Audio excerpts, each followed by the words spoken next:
Hey guys, welcome to another thrifting video. So again, another one of my favorite stores, Unique. They are based out of the New York, New Jersey area.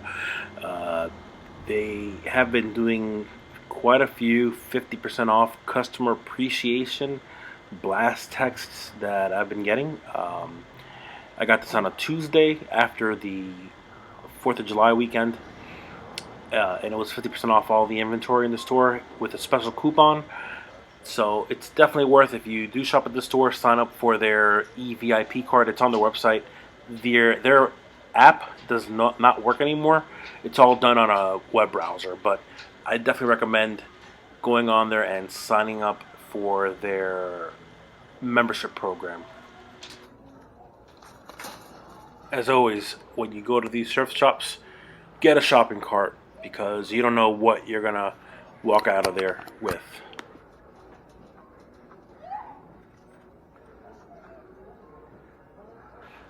And like I said before, 80% of the inventory in these stores is going to be clothing items.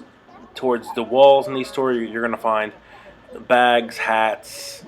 I'm still not confident on buying hats and stuff, but it's something that I might be looking for in the future. I've bought hats like at Ross before, and I flipped them on eBay. Hats that were like on clearance, sports hats. Obviously they were brand new, and I sold them for a decent profit. For thrift, not yet. I'm still learning on it. So.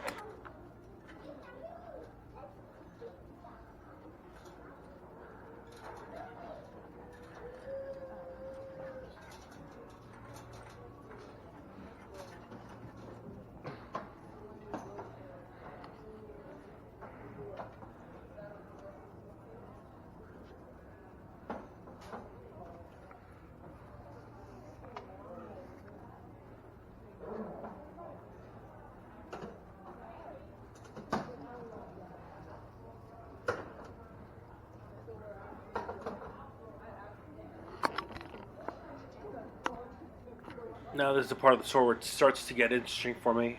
They had some like stand for reptiles. I mean, the bag was already opened, but I mean, it's pretty interesting to see what they had there. This is like a one of those key lock boxes. It was missing the front key that you put in there. These can have a resale value on eBay, but they require the packaging and the keys and the inserts for them.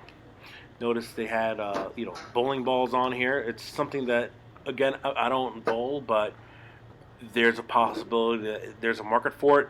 Right now, I don't know because, from my understanding, bowling alleys, uh, especially in this tri-state area, are closed because of COVID.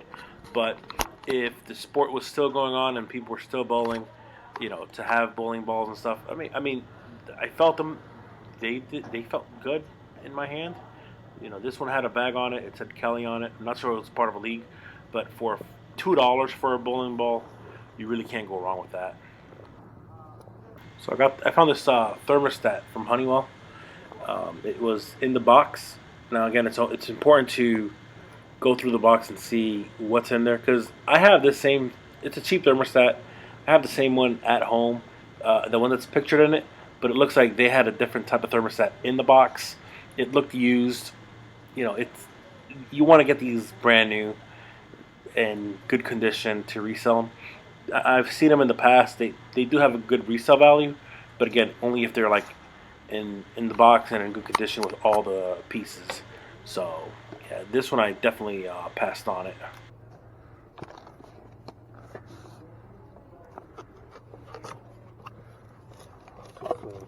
So with electronics, you want to just take your time when you're here.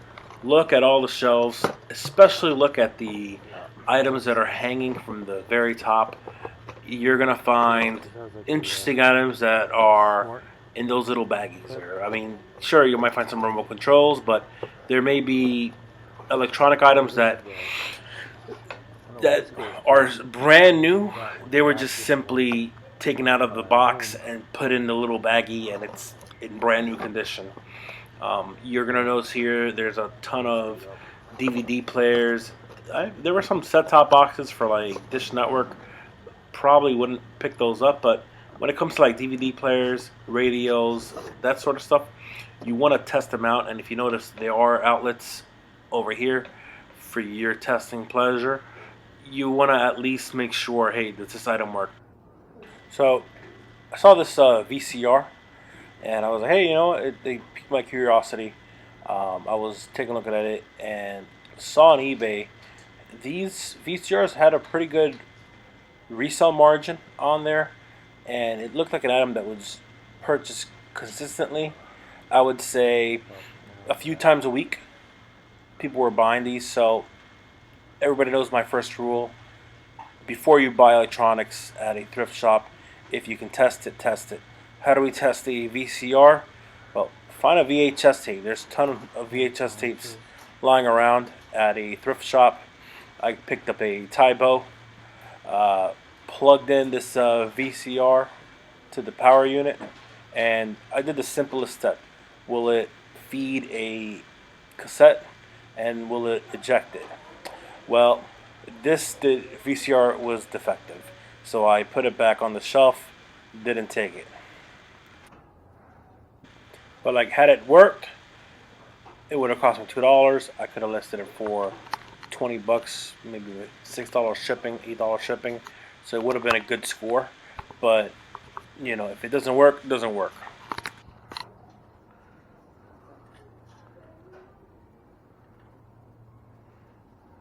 Notice here there's a variety of home appliances. Really have no interest in most of these home appliances. But I mean, if you're in the market for a coffee maker or a bread cooker or a food processor, why not check out your local thrift shop? Now here, checking out the keyboard section. They had a variety of keyboards here today. Didn't find that Microsoft keyboard that I found over the weekend, which I have still listed, just waiting for that sweet offer to come in. Notice there were two keyboards that kind of struck my eyes. One is this HP keyboard. I put it back down to pause it for a second. I saw this other compact keyboard. Noticed that it was $250 with the coupon deal. Upon checking on eBay, this one really didn't have much of a resale value on it, so I decided to put it down. But these HP keyboards stood out to me. Again, they were $1, and they had 3 keyboards on here. They had a pretty decent resale value on eBay. These keyboards, it looked like at least 1 keyboard, 2 keyboards were sold a week on eBay, so it made sense to me to pick up. It's for $1, you can't really go wrong. This is one of that. If it doesn't work, you just throw it out.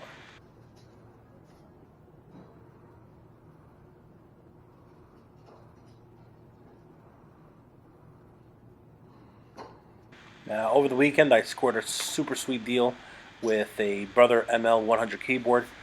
Typewriter. I picked it up for $10 with the 50% off deal. Posted it on eBay, and within 2-3 days, I got an offer for $100. So it cost me $10. Sold it for $100 plus shipping. So I made about $90 on that sale. Saw that they had another Brother keyboard here. I believe this was the AX250 model. This one, what stood out to me, it looked like it was in good condition. It had that keyboard cover, something that the previous typewriter didn't have on there. And upon checking on eBay, I saw that these had a pretty good resale value. On average, between $50, $80. Some of them even went up as high as $100. The cost for me here would have been $650. So I decided to take it. But everybody knows my rule. Again, rule number 1: test these items, make sure that they work before you buy it. Again, it's only $6, so yes, if in the event it doesn't work, you could throw it out. But hey, it's $6. That's a cup of coffee, So you don't want to throw that out. But here I'm going around playing with the unit, seeing, it had a ribbon in there. It looked like it worked, but I still wanted to test it. Now, before I went to go test it, I saw that they had this NASCAR type mouse. It's a PS2 mouse type mouse, right? However you say it. It was like a Dale Earnhardt. Not really a NASCAR person, but I know he was a popular NASCAR driver. Um, and it just caught my eye out. Right now, it did look beat up. Didn't look like it was in the best condition. So I decided to check to see what the resale value on these mice were. They really weren't that strong. It looked like they moved, but they only sold between like $5-6. It wasn't a crazy high margin on it, and I don't have a way to test one of these PS2 mouses. If it would have been in a much better condition, like not the scratches around the car, hey, it looks like a really cool mouse, but I decided to pass on this one.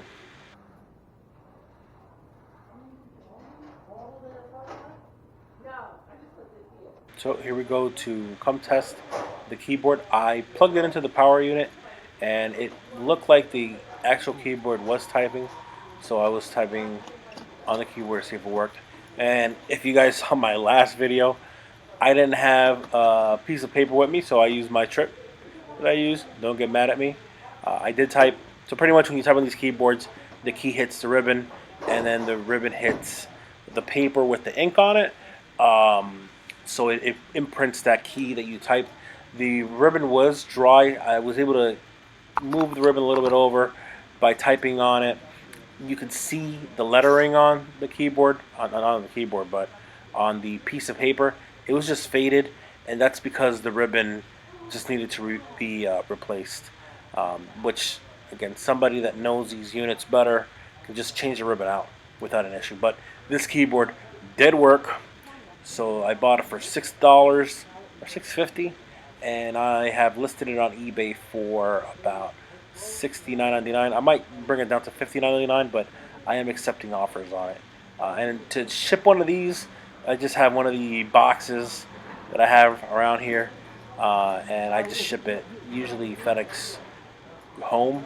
It's probably the cheapest to send it on eBay, and it's about $16 to $18, which I passed on to the buyer.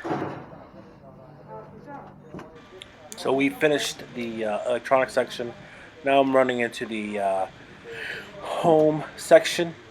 Now, if you're a tech savvy person, I would advise you do not avoid this home section, because you will find nice gems hidden throughout this particular area that could have been placed in the technology area, but it was just placed in this home section. And you know, it looks insane when you see it on the computer screen right now, right? But when you're there, it's definitely doable and manageable. Just walk slow, look at everything that you see there, and let it saturate, because especially on those high items that are up above, some things could be right behind it. So here I came across a cassette player. It's a Dewar brand cassette player. If you notice in one of my last videos, I had bought a cassette player. It was like $2 by the time, and I was able to test it. It really wasn't in a condition that I could resell it in, but it was in a condition where I can test cassettes out. You had to like hold the play button on it, and it worked, but you just had to like hold onto the play button so that the cassette would catch properly in the spindle unit. So this one here, I saw it was about $2.50 with the 50% off. It looked like it was in really good condition. I saw the resale value of these on eBay, and it looked like they were consistently selling. So I picked this one up for about $2.50, and I have it listed for about $15 plus shipping. And there's already some views and some offers that I've been sending out. Hey, if I get to sell this one for about $10, $11 plus shipping, I made more than double my money. You know, it's funny that I'm dubbing my voice over these videos. Right after I finished that clip of the last dub that I did, I got an alert on PayPal saying that this Dura brand cassette player sold at the full price. And I had the full price buy it now. It was $14.99 with plus $3.99 for shipping. So when we take a look at what I paid, $6 but it was 50% off, so I paid $3 for that cassette player. I sold it for 15. When you take into account the eBay fees, I made a penny profit of $9. So I tripled my money on that investment in less than 1 day. So it's not bad.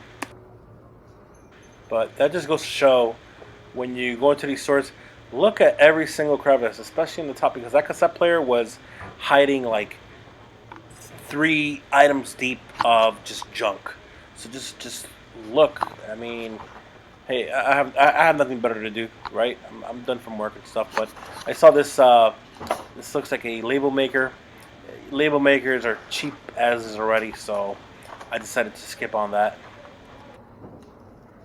Now remember what I keep saying: take your time, be patient. Um, Again, I found another item over here. It was a Dragon Naturally Speaking version 12. This was a kit which it came with the headphones, the installation CD, an instructional video, the adapter, and some of the cards. This was listed at $299, so it would have been $150. I'm not done yet. So, for me personally, when I see headphones, I'm kind of grossed out because I'm like, this is probably used. So I opened it up, and honestly, I think this was in a box, and they took it out of the box and they just put it in the bag. I think this is brand new, because the headphones are still, they have that feel of it's brand new. Like the padding doesn't look used. To even top it off, the CD installation CDs that it came with, they're still sealed with the product keys, so it hasn't been used. Even it feels like it's a brand new item. It just was taken out of the box and put in this bag. And for $1.50, I looked on eBay to see what the resale value for the Dragon Naturally Speaking version 12 goes for, and they're going for about, for the same condition and something that's not in the box set, it's going for about $25. So I have listed it, still waiting for a sale. Knock on wood that I get an offer right now.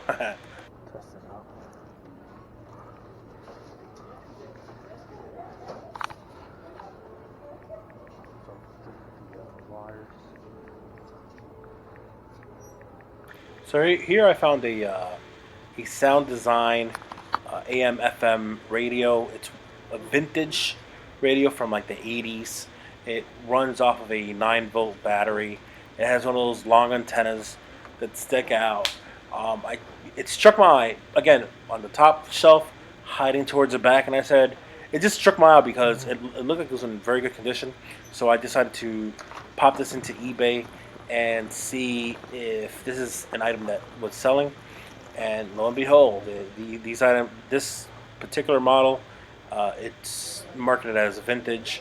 It goes for $15, and it's moved, not as much, but for the condition that this one was in, it didn't have like insane scuffs like the one that you see in this listing. I think the one I had, it's in better condition than that one. So I decided to pick it up.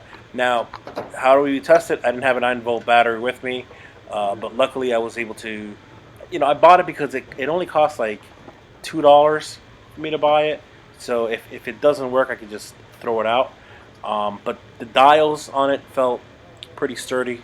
I looked into the battery chamber, and it wasn't corroded. So that was a sign that it was in good condition. At the end of the video, I went to my local Dollar Tree and I picked up a 9-volt heavy duty battery, and the radio worked perfectly. My recommendation is do not use heavy duty batteries on these type of radios because they will drain the battery rather quickly, and heavy duty batteries just suck in general because they leak. But if you're going to use this, use it on an alkaline battery. But it did work. I did list it, so I'm waiting on a potential offer for it. But there are definitely views for it. But it's definitely nostalgic with this old school radio. I don't think this is used.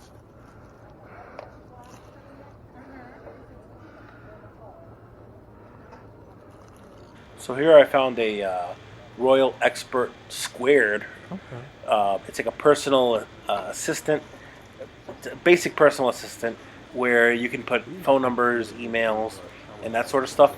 This one was going for about $250 with the deal. It has a stylus on it. The one thing I noticed that it was missing the UPC barcode. I did pop these in on eBay to see sold items, and it was an item that it is moving. But I also noticed that in most of the listings, the UPC barcode was not present on there. So it just leads me to believe that this is probably one of those items that people bought back in the 90s. You know, you buy it for $20 and you get a $10 mail-in rebate, considering that it didn't have a barcode on it. But I did pick it up. I mean, it's sealed, brand new in the box, and I did list it on eBay for about $12.99, plus shipping.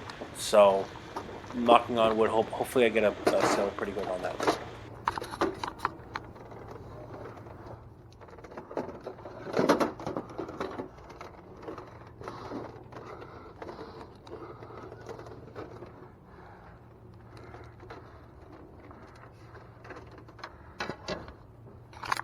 So the power's on.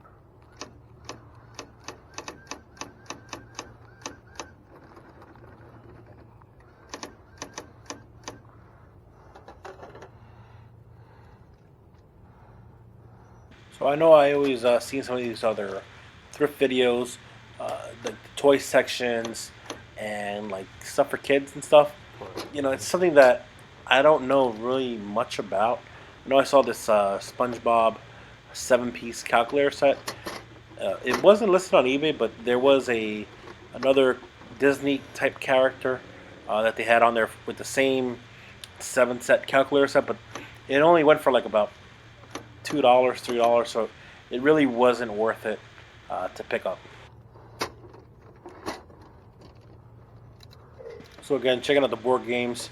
They had a ton of board games here, but these are already opened, and from my understanding, these board games typically need to have all the pieces in there.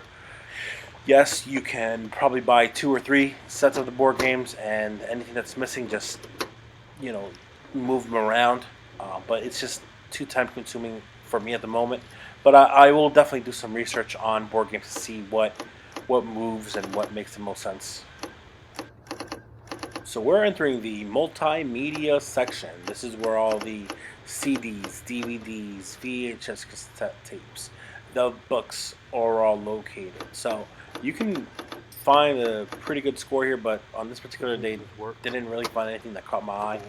I needed a test VHS cassette because I have a VCR at home that I did buy at Goodwill a while back, so I just wanted to test to see if it works. So it was already getting late, so I didn't really want to go through the books. But if you're somebody that likes to buy and resell books, come on a day that's not busy or when you're not in a rush, just scan these books, see if any of them have value. Something that I might do in the future to see.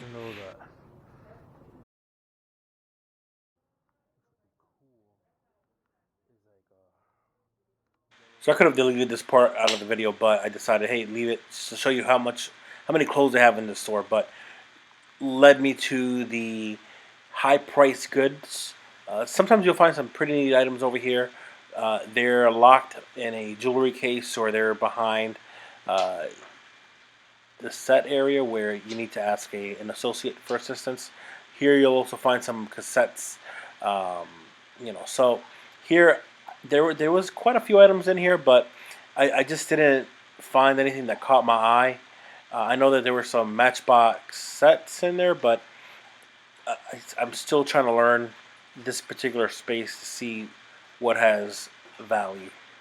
So today I didn't get anything from this particular area.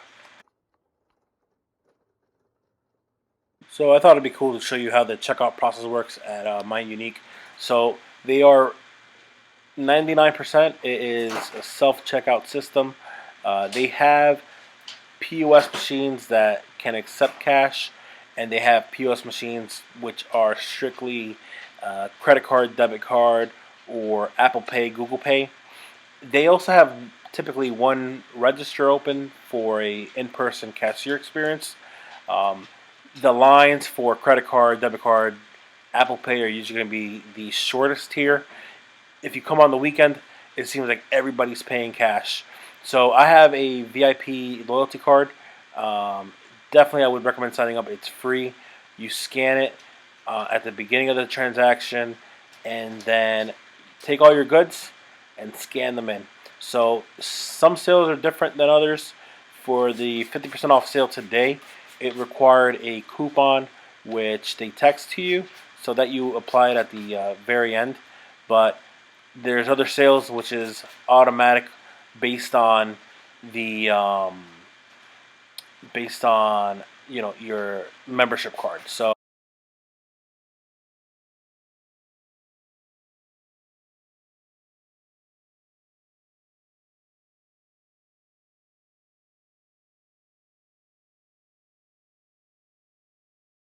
So everything before the coupons came out to $40.42.